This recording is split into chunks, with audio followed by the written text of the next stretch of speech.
sant yàlla.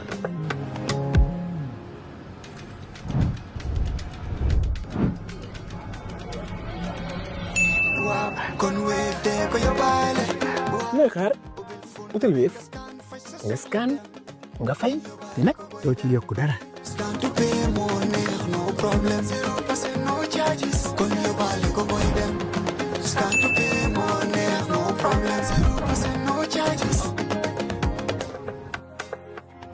Jah Oil, the company, have filling stations across the country, and our rates are relatively cheaper than anyone else across the country.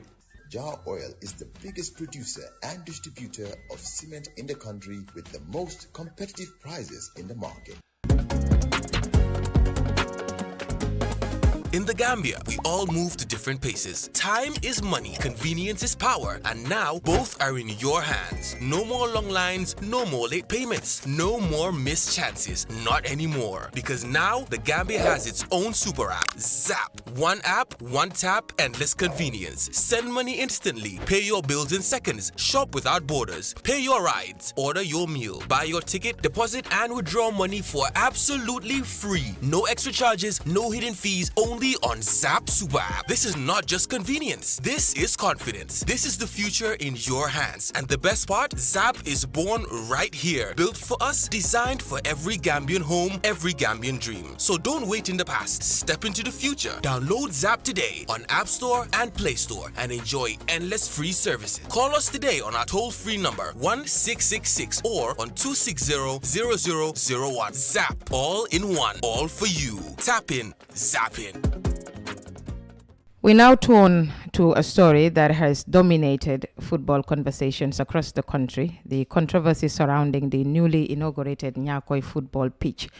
Questions have been raised about the cost, the quality, the transparency of the project, and the way the inauguration itself. At the center of it all is the Gambia Football Federation, and joining us this morning is its president, Mr. Lamin Kaba Bajo. We'll talk to him about the concerns being raised, the Federation's response, and what this means for football development going forward. Mr. Bajo also joins us at a time when Gambian football is navigating big expectations, from infrastructure to governance to the future of the game at community level.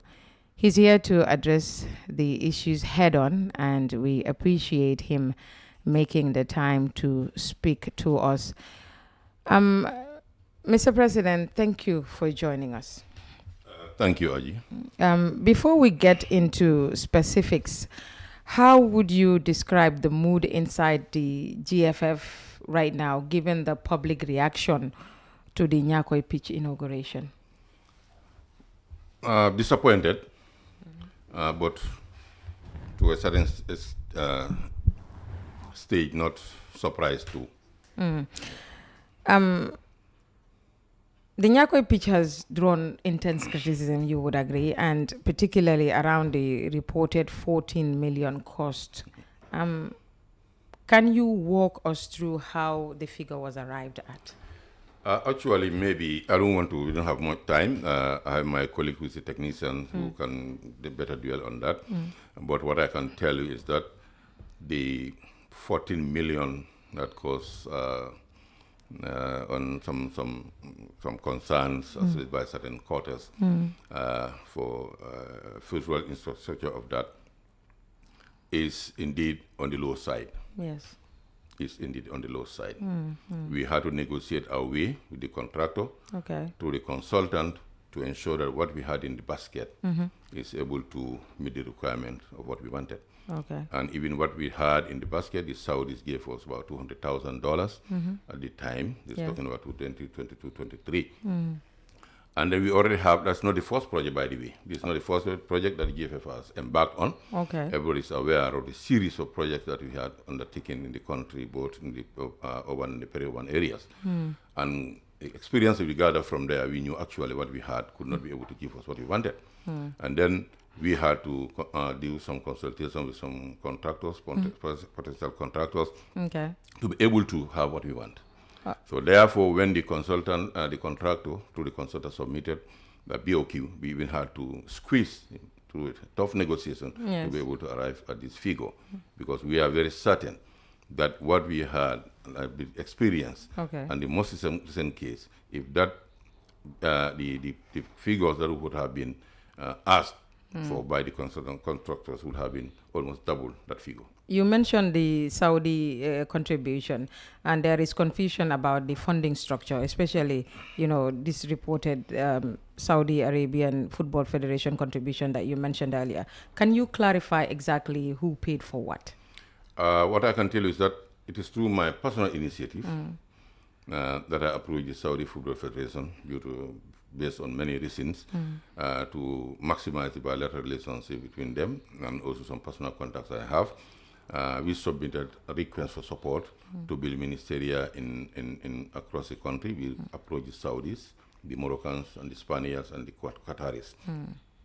But the Saudis were the first to respond to us.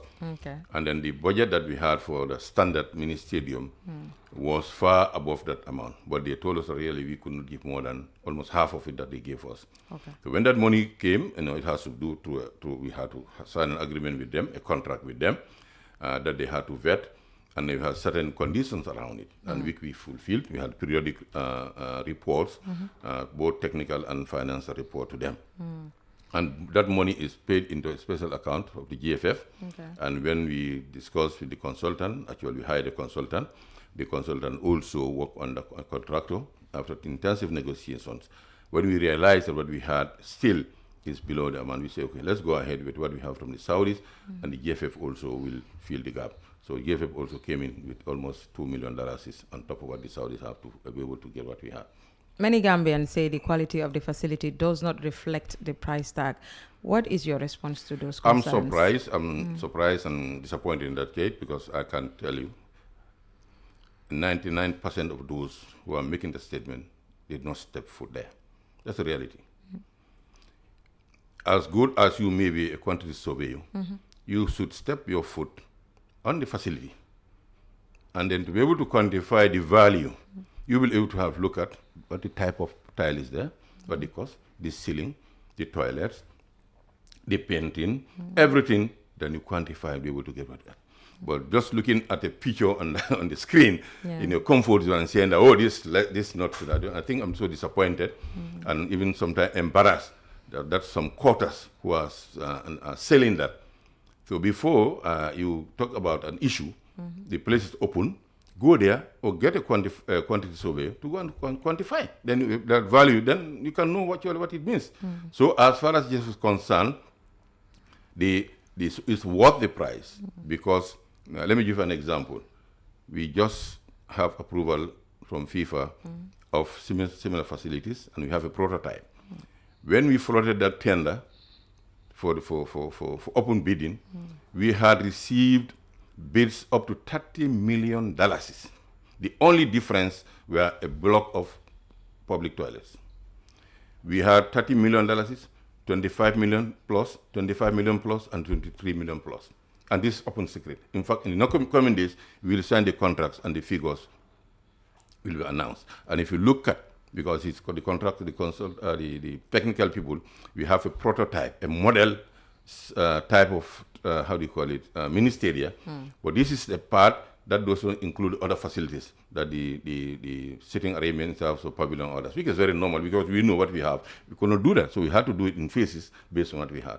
So I can tell you that the amount, in fact, the contractor is even telling us that, in fact, he didn't make money out of it because he had to go very low in terms of the price that he accepted. Considering Nyakoi is at the furthest end of the country.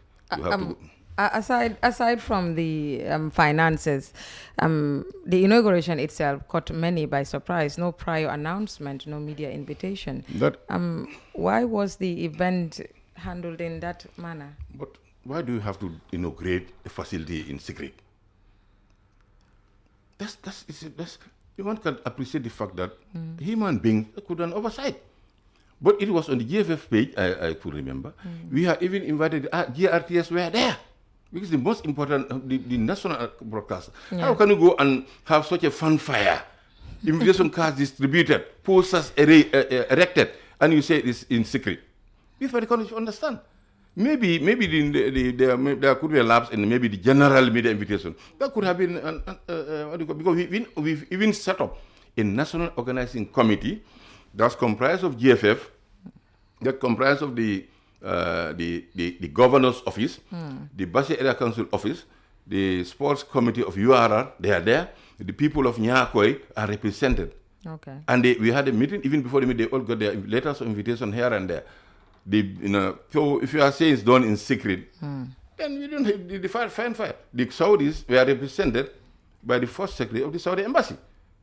So I don't know how we, and it was live also. So if it is, I don't maybe there was an oversight in terms of the general media invitation. I'm not sure because that's not my responsibility. I have a department that's responsible. Okay. Maybe but otherwise we have no reason to. In fact, we will have wished that place is full. So in light of what you just said there, is, or would you welcome, an investigation, because civil society groups are calling for an independent investigation into the project? Do you welcome such scrutiny in light of what you just said? I mean, there was no secrecy to this or any sort of thing like that? Never. I don't want to set precedents. I believe in office in the next few months. In football law, in the FIFA law, FIFA constitution, football matters are privately for football stakeholders. If Kaba should start that now, I'm going to open up something for my predecessors and then that could even send the Gambia packing. FIFA can even suspend us. Okay. Whether it's government, civil society, call them. The only people who can do that are the members of the Gambia Football Federation. The members of Gambia Football Federation are the 16 first division clubs and the 18 second division clubs, the 7 regional associations, the 5 allied associations. If today they sign a petition and call me into an extraordinary congress or request for an independent investigation, I will oblige. But other than that, no. Because in as much as I will have law for it, because I believe in transparency. They know me. I've been working with them. Alhamdulillah, I don't have to talk about myself. As somebody who I believe in transparency and good governance. But it's not what I believe. It's what football permits. If you allow that today, because of one of the smallest projects that we have embarked on. We have embarked on much, much bigger projects than this one.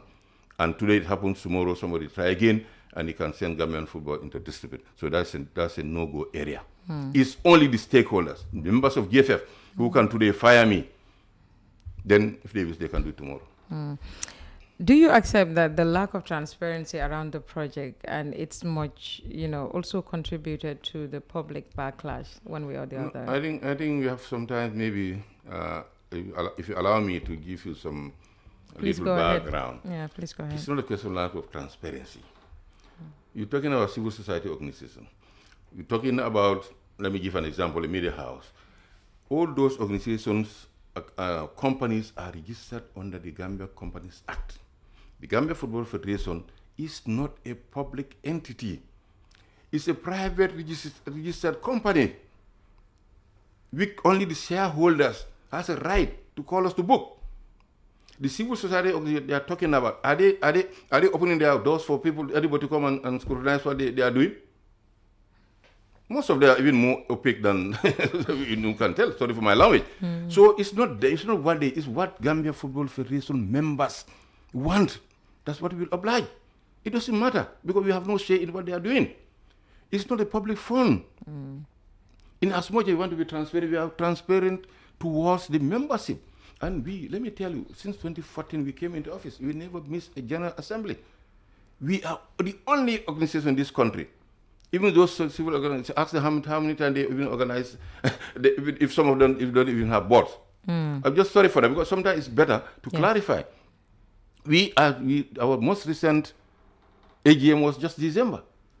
And the financial statements of Federation audited by independent auditors are presented to the members 14 days before the AGM. We had every opportunity to go through it. And the last one, the Nyakoi project, is not an exception. It was covered by the audit report. And there was nothing that the auditors would have frowned at. We've seen in government, the Auditor General will say certain projects, the project is not value for money here and there. We've seen that here. If the auditor would have picked that something fishy has happened, it would have been in the report. But let me give one thing, please, just for at least for more information about clarity's sake, where these things coming from. Okay.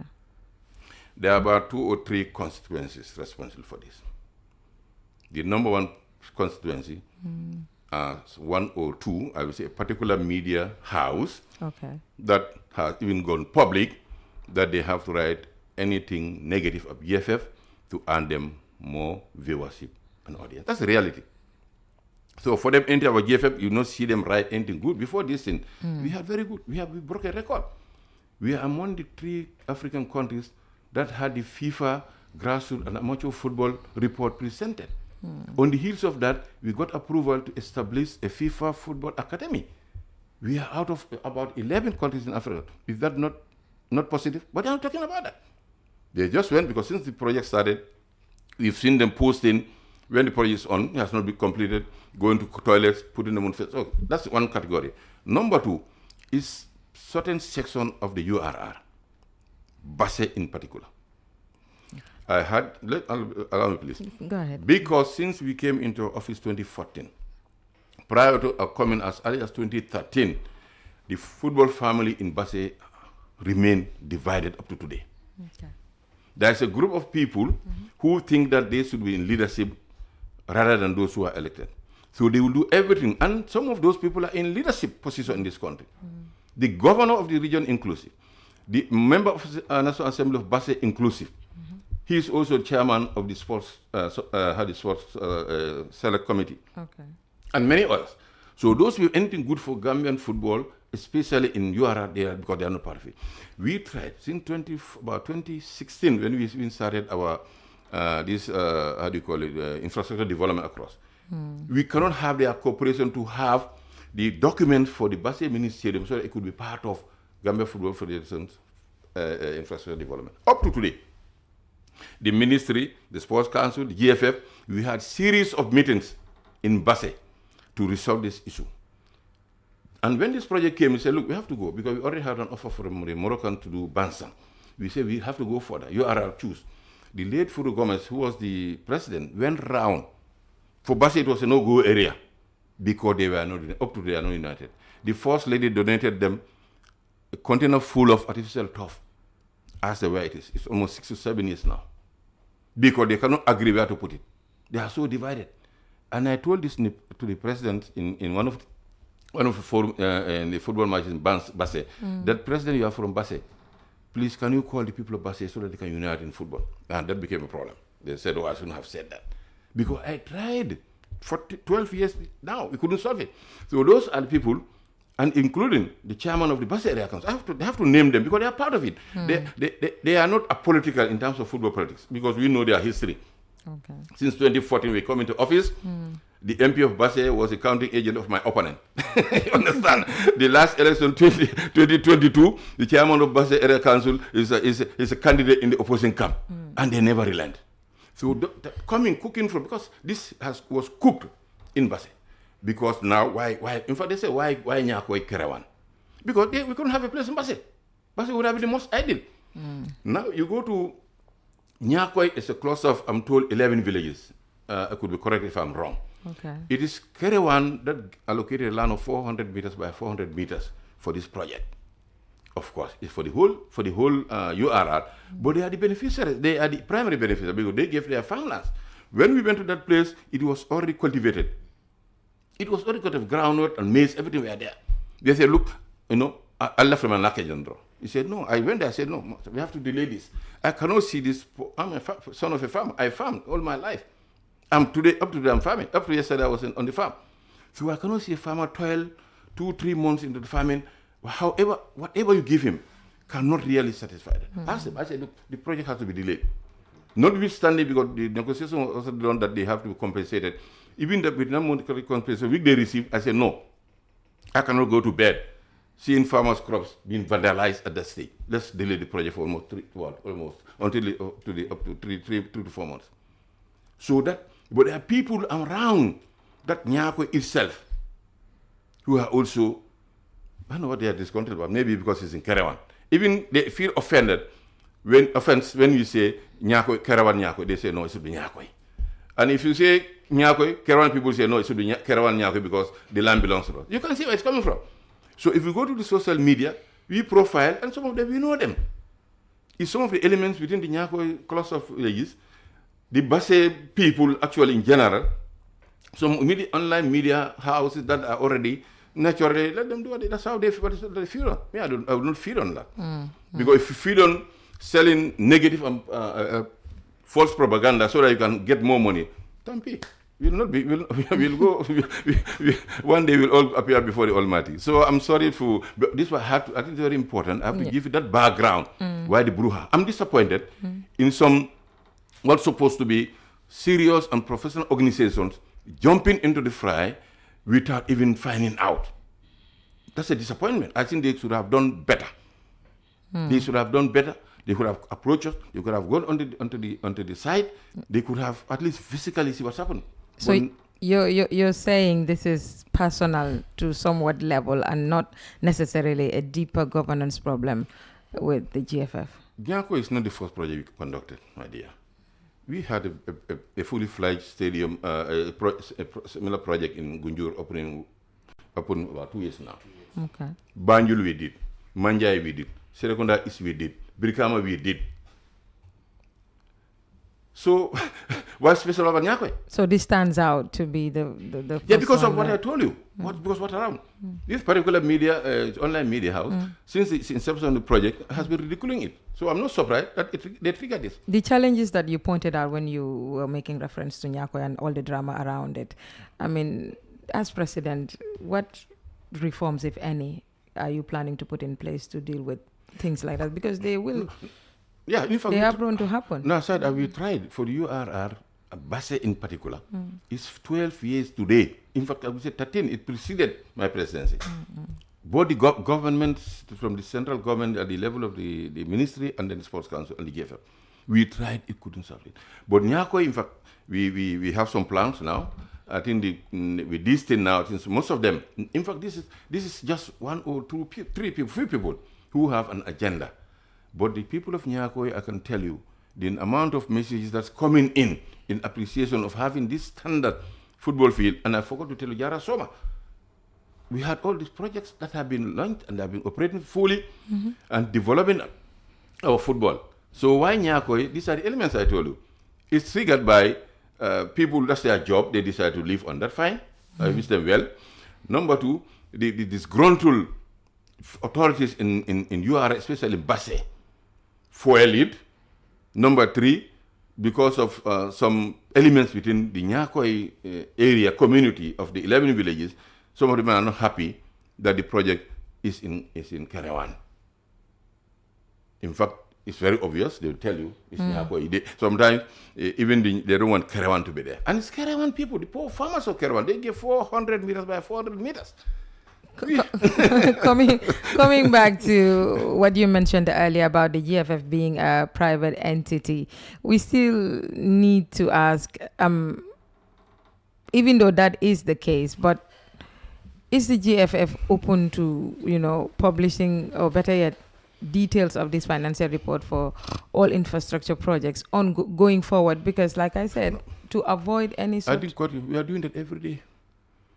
Ismail has been going, I think he was here some time ago, in the General Assembly. In the General Assembly, they make a PowerPoint presentation, and this is included in the documents that all the members have. You will not hear any genuine, bona fide member of the GFF who will make a fuss about this. Look at them. Except, now it's also, I forgot to tell you, there's a political season. We are heading to elections in August. People have their candidates. Let them, if they have the courage, let them go to the political side, let them vie for the position or bring people who they think can do better. Because, I have to mention this, look at Gala. They were exposed during the reply to their petition against the GFF because most of their leadership are in football politics. How do you respond to those who say the GFF has become too secular? That's false, my dear. That's false. To who? to, if you can, look on your audited account, Yes. accounts, financial statement that is audited by the account, that could be found on the GFF website today. That is sent to members 14 days before the AGM. Okay. In this country, by email and also hard copy. So how many people do you think will be able to have access to that? So if we are secretive, whatever, who would have done that? But that's demanded by the Constitution, and we are fulfilling it. We are never found wanting in that. You will not find any member of the GFF, not people who put their money in their clubs, people who are toiling to run the associations or their associations. Yes, they have their views. When they have their view, they know where to bring it, but not to come and ridicule an important and a welcoming project like this. And unfortunately, portraying a very bad image of the country. Just imagine how would other potential partners of the Gambia, Football Federation of the Gambia, will feel seeing all this very negative and very unnecessary, brouhaha around this project. Because if we just did the first phase, we are even trying to get some more funds from the same benefactors to be able to do the extra work that is remaining, including the pavilion. But how would you think if they are reading in social media in fact, just received a text from one of the directors of the Saudi Federation. Okay. In as much that they don't agree what they are saying, but it's not giving them a good image, in their partnership with us and others. So it's very sad, but anyway, that's how we want to live as a society. Then may Allah help us. I mean, how do you ensure that future projects avoid this kind of controversy we've seen in the past week? Because, like you mentioned, this is obviously not. Let me tell you again. As I told you, maybe in the next coming days, maybe you will Kaba Oil here that we're going to sign more projects, much more valuable than this one, with very reputable companies. We have a fleet of 8 pickup trucks. We have a minibus. It's approved, and this went through public tender, open tender. They were bidded. We have a procurement committee that sat over it, and then they make a recommendation. We have an artificial turf, a modern one that's going to be built at the Biribiri's Ministerium at Olyundum, another one in Kuntaya. We're going to build a similar structure that is built in Nyakoi, in Kwenala and Bullock. And these have been publicized publicly. And then the bids were done. FIFA sent a delegation that visited all the documents. They went to the sites. They went back. They asked for extra documents. We sent them. Alhamdulillah, yesterday, we have what we call the statement of approval. In GFF today, we are celebrating because we know what we achieved. We currently have 2 gentlemen from FIFA who are here to establish one of the biggest achievements for Gambian football, the FIFA Academy. We already have the elite coach. Maybe you are not very much in football, you know what that means. Maybe if chairman others come here, or Bai and others, maybe they will tell you what that means. They are currently in this country. Okay. It didn't take us a month to apply and get approval. That would have taken more than a year. The project's approval also process would have taken almost 3-4 months. It took us about barely 2 months. We are very happy and proud of our achievement as Gambia Football Federation. And we call every government to come and join us to develop the future of the young people. A day will not pass by, you will not hear or see a Gambian lad signing professional. That's the objective we set for ourselves, and we are very proud. And we've seen the outpour of private sector interest in partnering with GFF. It never happened. We already have 3 partners for our league today signed. We had the Baluo, we had Vista Bank, we had APS Wallet, and in the coming days, we're going to sign with a much bigger one. Mr. Bajo, thank you. Let me, please allow me. Allow me. Yeah, I'll give and you if we look at the flourishing of privately built and constructed mini stadia by clubs and individuals, it's because our football is moving. If anybody thinks you can have somebody who can do it better or you can do it better, please come. August is just here. Thank you very much. Mr. Bajo, thank you for your time this morning. And that was the GFF President, Lamin Kaba Bajo.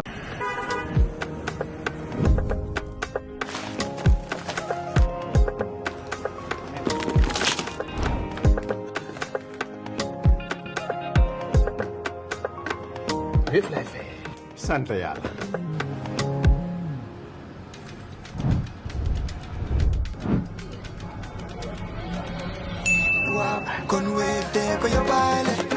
looy xaar utal Wave nga scan nga fay te nag doo ci yokku dara.